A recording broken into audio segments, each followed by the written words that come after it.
हो गया इंतजाम। किसका? गुड्डी की फीस का। दिखा। 20,000 का लोन तुरंत।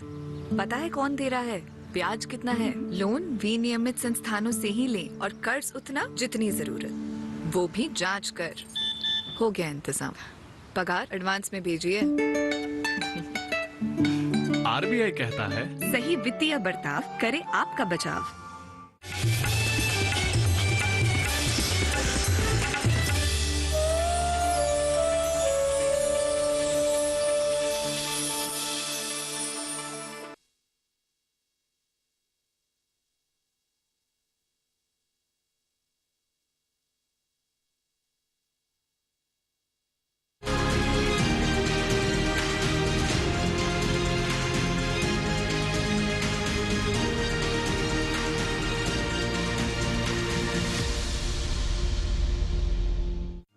पीढ़ी दर पीढ़ी हमारे किसान अलग अलग स्पीसीज की अलग अलग वैरायटी इनको सहेज कर रखते गए और उसको विकास करते रहे। किसान की विरासत, धरती के वनस्पति संसाधन, एक अधिकार जिसका दुनिया भर के देश करते हैं सम्मान।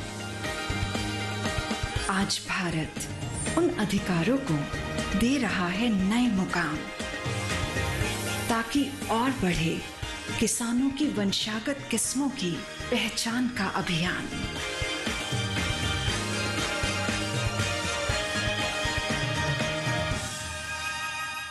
नमस्कार, आप देख रहे हैं दूरदर्शन किसान। कार्यक्रम कृषि दर्शन में आप सभी का स्वागत है। मैं हूं आपके साथ मोनालिसा। कृषि दर्शन कार्यक्रम में हम आपके लिए कृषि जगत में चल रही गतिविधियों की, इसके साथ ही आधुनिक तकनीकों की और साथ ही सरकार द्वारा चलाई जा रही महत्वपूर्ण योजनाओं की जानकारी लेकर आते हैं। साथ ही मिलवाते हैं एक सफल किसान से।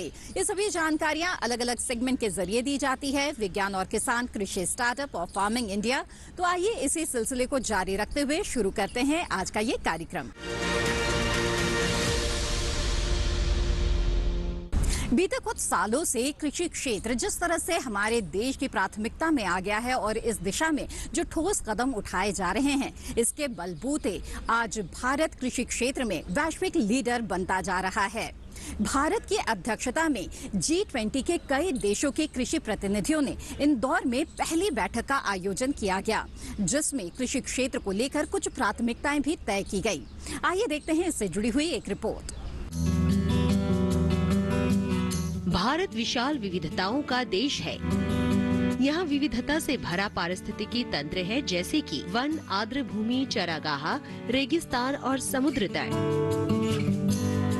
अपने प्राकृतिक संसाधनों और दूर तक फैली कृषि जैव विविधता के कारण भारत कृषि का वैश्विक लीडर है। दूध, जूट, दलहन और मसाला उत्पादन में भारत पहले, जबकि चावल, गेहूं, गन्ना, मूंगफली, फल और सब्जियों के अलावा कपास उत्पादन में दूसरे स्थान पर है।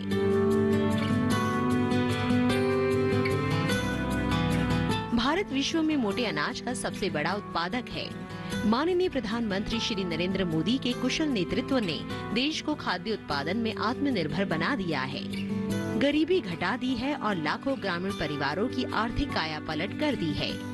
बीज से बाजार तक, एक राष्ट्र एक बाजार, प्रति बूंद अधिक उपज, स्वस्थ धरा तो खेत हरा और एक राष्ट्र एक उर्वरक जैसे कार्यक्रमों ने किसानों को सशक्त बनाया है।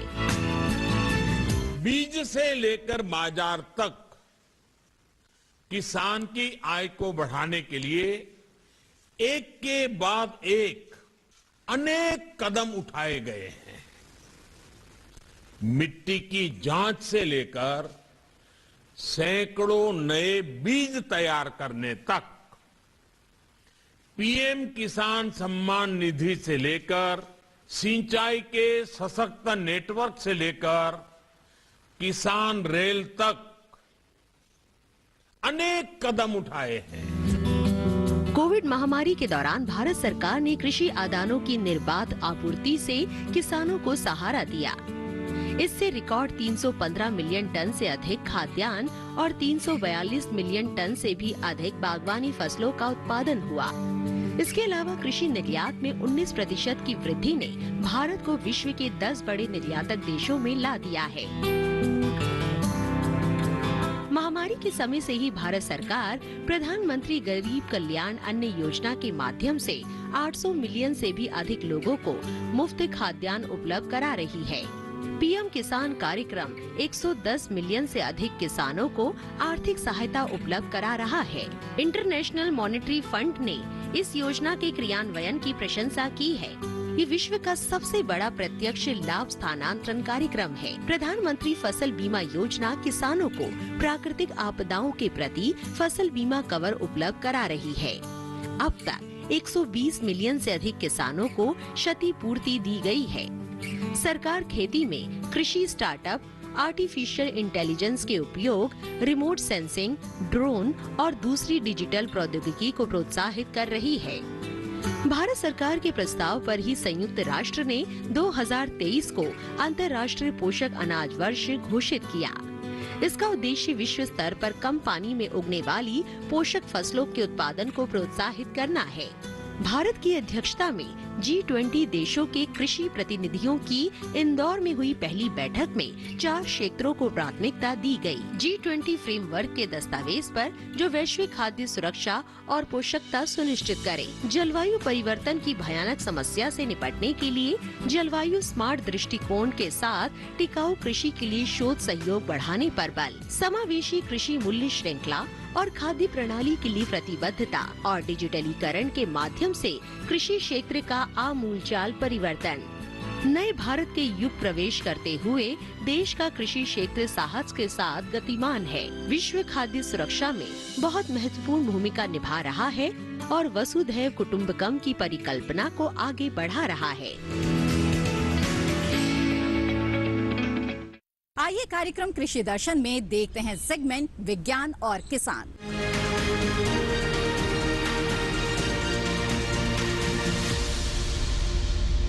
विज्ञान और किसान सेगमेंट में आज हम आपको बताने जा रहे हैं तारामीरा की खेती के बारे में। जी हाँ, तारामीरा जो मुख्य तौर पर तो एक तिलहनी फसल है, लेकिन अब इसके पत्ते का सलाद के रूप में काफी व्यापक तौर पर इस्तेमाल होने लगा है। इसलिए बड़ी संख्या में किसान इसकी खेती से जुड़ने लगे हैं। तारामीरा की खेती आप किस तरह से कर सकते हैं और किन किन बातों का ध्यान रखना जरूरी है, जानते हैं इस रिपोर्ट में।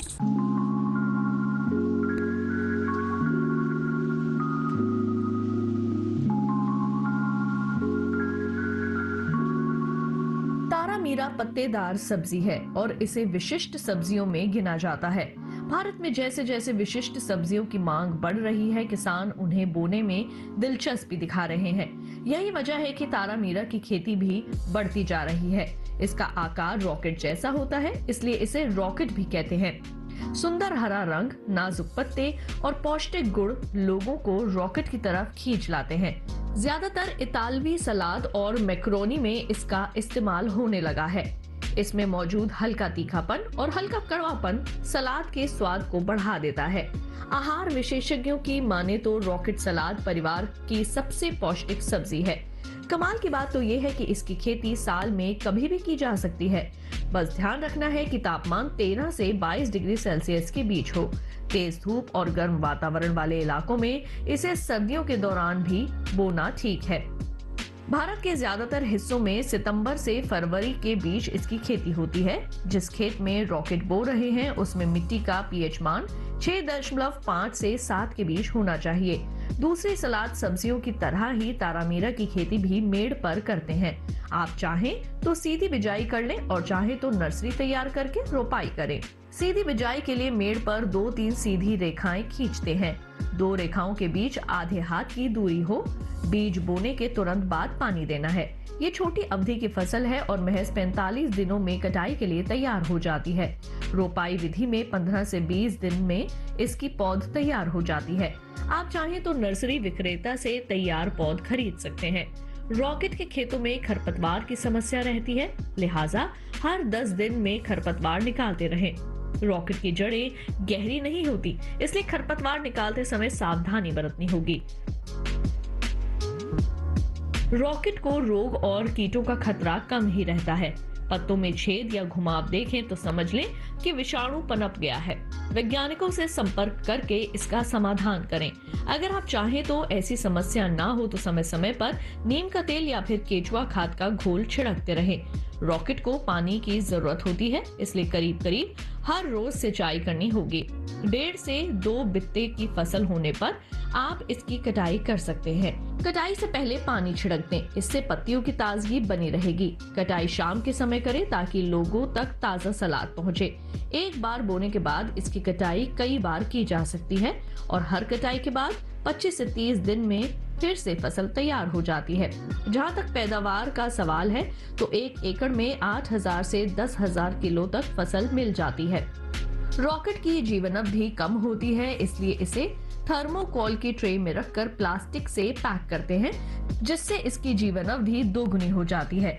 अब इसे दूर के शहरों में भी भेजा जा सकता है। रॉकेट सरसों के परिवार का सदस्य है। विटामिन ए, बी और सी के साथ साथ इसमें विटामिन ई, आयरन, कैल्शियम और मैग्नीज अच्छी मात्रा में पाया जाता है और ये गैस्ट्रिक अल्सर में कारगर है। भारत और पाकिस्तान में इसे इस्तेमाल होने वाला तारामीरा तेल रॉकेट के बीजों से ही निकलता है। ये तेल बालों को मजबूत बनाने और रूसी को खत्म करने में काम आता है। भारत में रॉकेट की खेती तेजी से बढ़ रही है, खासतौर से हिमाचल प्रदेश, सिक्किम, उत्तराखंड, कर्नाटक, हरियाणा, राजस्थान और महाराष्ट्र में सेहत के लिए जागरूक ग्राहक सलाद के रूप में रॉकेट को खूब पसंद कर रहे हैं। विशिष्ट सब्जियां महंगी बिकती हैं और किसानों को अच्छा मुनाफा देने वाली होती हैं। आप भी रॉकेट की खेती से अच्छी कमाई कर सकते हैं।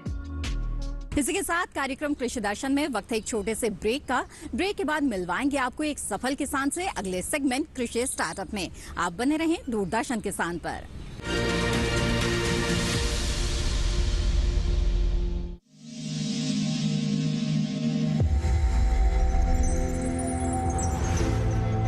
आत्मनिर्भर किसान भारत की शान। उत्पादन में आत्मनिर्भर होने के साथ साथ फसल की कटाई के उपरांत उपज की हानि को रोकने, ग्रामीण क्षेत्रों में रोजगार सृजन करने और बीज से बाजार तक के विजन को मजबूती देने के उद्देश्य से 1 वर्ष पूर्व माननीय प्रधानमंत्री श्री नरेंद्र मोदी जी ने एक महत्वाकांक्षी केंद्रीय योजना एग्रीकल्चर इंफ्रास्ट्रक्चर फंड की शुरुआत की। इस आधुनिक इंफ्रास्ट्रक्चर से कृषि आधारित उद्योग लगाने में एक बहुत बड़ा बदलाव आएगा और बहुत बड़ी गति आएगी। साथियों, अब हम उस स्थिति की तरफ बढ़ रहे हैं जहां गांव के कृषि उद्योगों से फूड आधारित उत्पाद शहर जाएंगे और यही तो आत्मनिर्भर भारत अभियान का संकल्प है। एग्रीकल्चर इंफ्रास्ट्रक्चर फंड से पात्र लाभार्थी गोदामों का निर्माण कर सकते हैं, छटाई या ग्रेडिंग इकाई, पैकिंग हाउस, सप्लाई चेन और कोल्ड चेन जैसी सुविधाएं या फिर प्राथमिक कृषि प्रसंस्करण केंद्र की स्थापना कर सकते हैं। इस योजना के तहत पात्र लाभार्थियों को 2 करोड़ रुपए तक के ऋण पर अधिकतम 7 वर्ष के लिए ब्याज में 3% तक की छूट दी जा रही है। ऋण पुनर्भुगतान के लिए 6 महीने से 2 वर्ष तक मोरेटोरियम की सुविधा भी उपलब्ध है। इस योजना ने अब तक सफलता की कई मिसालें कायम की हैं, जैसे कि मध्य प्रदेश के लाभार्थी श्री विपिन त्रिपाठी ने एग्रीकल्चर वेस्ट से बायोफ्यूल बनाने का इनोवेटिव प्राइमरी प्रोसेसिंग सेंटर लगाया है।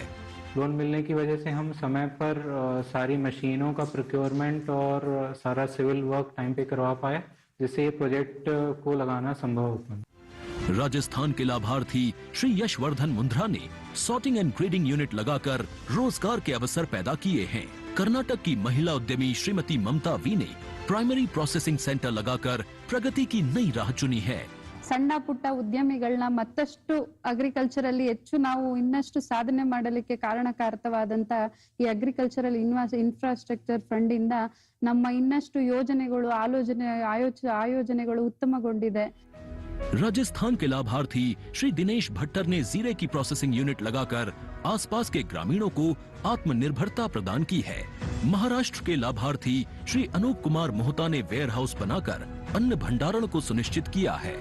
आज देश के कोने कोने से किसान, कृषि उद्यमी, किसान उत्पादक संघ, प्राथमिक कृषि सहकारी समितियां, स्वयं सहायता समूह और कृषि उपज मंडियां इस योजना का लाभ उठा रहे हैं।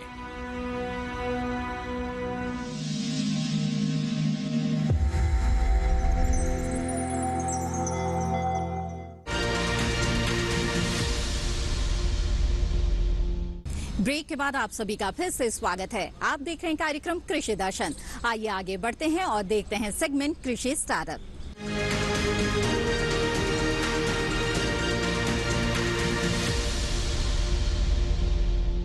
हमारे देश के बहुत से किसान अब पारंपरिक फसलों के अलावा वन औषधीय पौधों की खेती से जुड़ने लगे हैं, क्योंकि इससे कई तरह के उत्पाद बनाए जाते हैं और इसमें काफी ज्यादा मुनाफे की गुंजाइश रहती है। ऐसे ही हैं हमारे आज के सफल किसान। जी हाँ, वाराणसी में रहने वाले चंद्रशेखर मिश्रा ने किस तरह से वन औषधीय पौधों की खेती को अपनाया और इसमें अपार सफलता हासिल की, आइए जानते हैं इस रिपोर्ट में।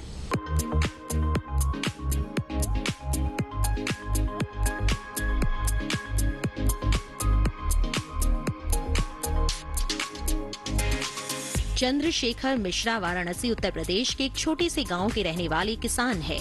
वन औषधियां उपजाकर अपने खेतों में सफलता की नई इबारत लिखते हैं।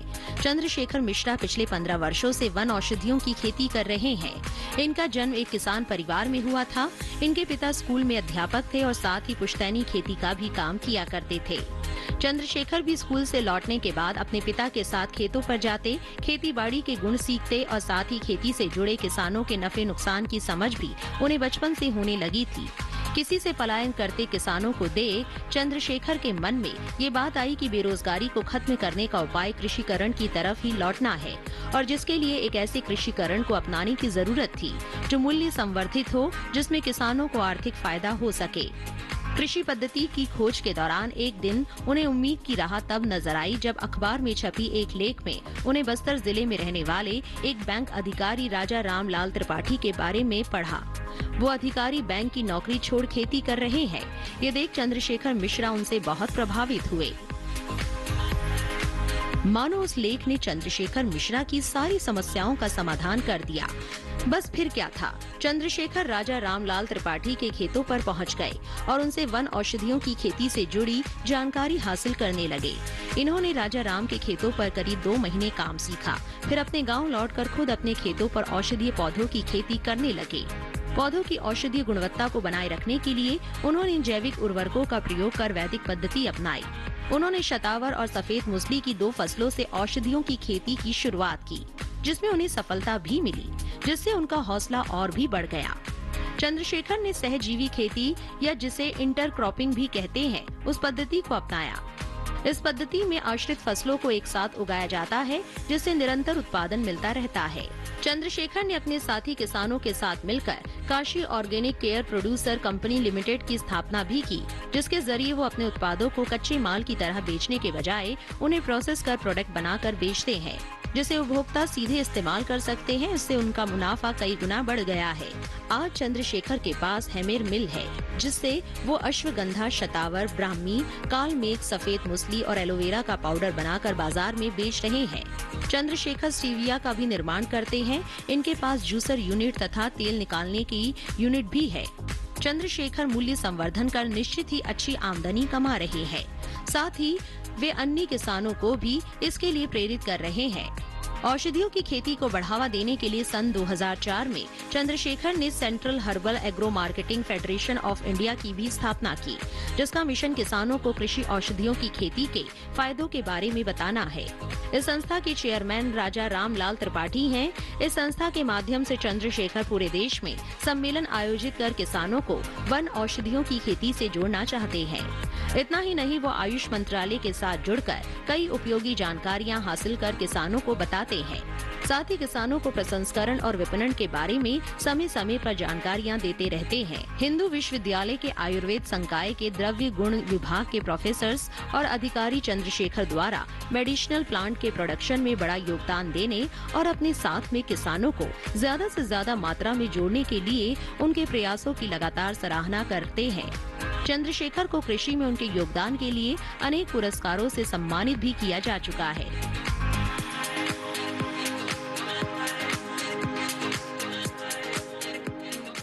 इसी के साथ कार्यक्रम कृषि दर्शन में वक्त हो चला है एक और छोटे से ब्रेक का।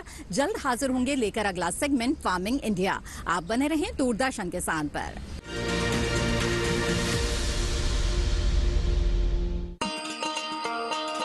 किसान भाइयों गांठ बांध लो, गांठ बांध लो।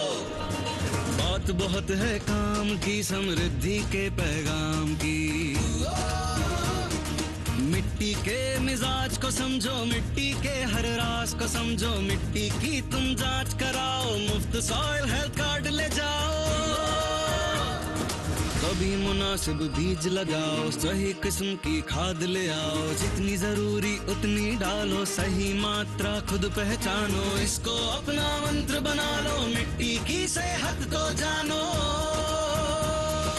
बात बहुत है काम की, कम लागत अधिक वरदान की। किसान भाइयों गांठ बांध लो, आज ही मिट्टी की जांच कराएं, राज्य सरकार के कृषि अधिकारी से संपर्क करें और मुफ्त में सॉइल हेल्थ कार्ड पाएं। कृषि और किसान कल्याण मंत्रालय द्वारा किसान हित में जारी। ब्रेक के बाद आप सभी का फिर से स्वागत है। आप देख रहे हैं कार्यक्रम कृषि दर्शन। आइए देखते हैं हमारा अगला सेगमेंट, फार्मिंग इंडिया।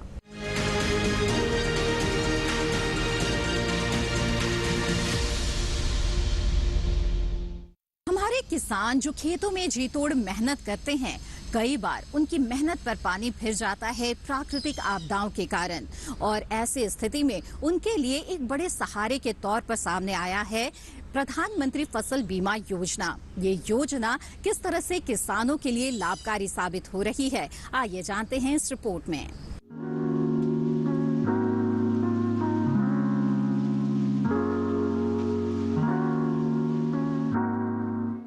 प्रधानमंत्री फसल बीमा योजना के तहत प्राकृतिक आपदा, कीड़े और रोग की वजह से सरकार द्वारा अधिसूचित फसल में से किसी नुकसान की स्थिति में किसानों को फसल बीमा और वित्तीय सहायता देना मुख्य काम है। इसके अलावा किसानों की खेती में रुचि बनाए रखने के प्रयास एवं उन्हें स्थायी आमदनी उपलब्ध कराना भी इस योजना का उद्देश्य है। कृषि के क्षेत्र में दिनों दिन हो रहे बदलाव और नई आधुनिक पद्धतियों को अपनाने के लिए प्रोत्साहित करना भी इस योजना का एक उद्देश्य है। इस योजना के अंतर्गत प्राकृतिक आपदाओं के कारण खराब हुई फसल के मामले में बीमा प्रीमियम बहुत कम रखा गया है। किसानों को खरीफ की फसल के लिए 2% प्रीमियम और रबी की फसल के लिए 1.5% प्रीमियम का भुगतान करना पड़ता है। इस योजना का लाभ उठाने के लिए कुछ किसान कुछ विशेष बातों का ख्याल रखें, जैसे फसल की बुआई के 10 दिनों के अंदर प्रधानमंत्री फसल बीमा योजना का फॉर्म भरना जरूरी होता है। फसल काटने से 14 दिनों के बीच अगर आपकी फसल को प्राकृतिक आपदा के कारण नुकसान होता है, तब भी आप बीमा योजना का लाभ उठा सकते हैं। बीमा की रकम का लाभ तभी मिलेगा जब आपकी फसल किसी प्राकृतिक आपदा की वजह से ही खराब हुई हो। किसान प्रधानमंत्री फसल बीमा योजना के लिए ऑफलाइन और ऑनलाइन दोनों तरीके से फॉर्म भर सकते हैं।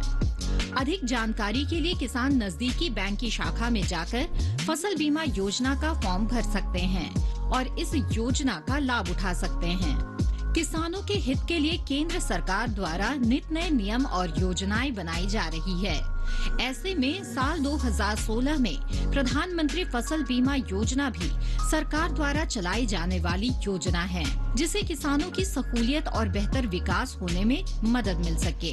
बीते सालों में इस योजना का लाभ उठाकर किसानों ने और भी मजबूती के साथ कृषि में अपना योगदान देकर सफलता हासिल की है। इस योजना का उपयोग कर भारत के लगभग हर प्रदेश के किसान काफी हद तक लाभान्वित हुए हैं। साथ ही साथ अपनी आय दुगनी करने में भी इन्हें इस योजना के जरिए मदद मिली है। अनंत असीम प्रकृति और उसमें निहित जीवन के रहस्यों के गूढ़ स्रोत, प्लांट जेनेटिक रिसोर्स।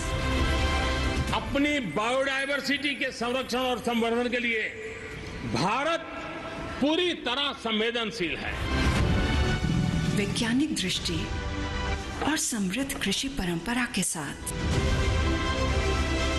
भारत जैविक विविधता के संरक्षण के लिए प्रतिबद्ध है।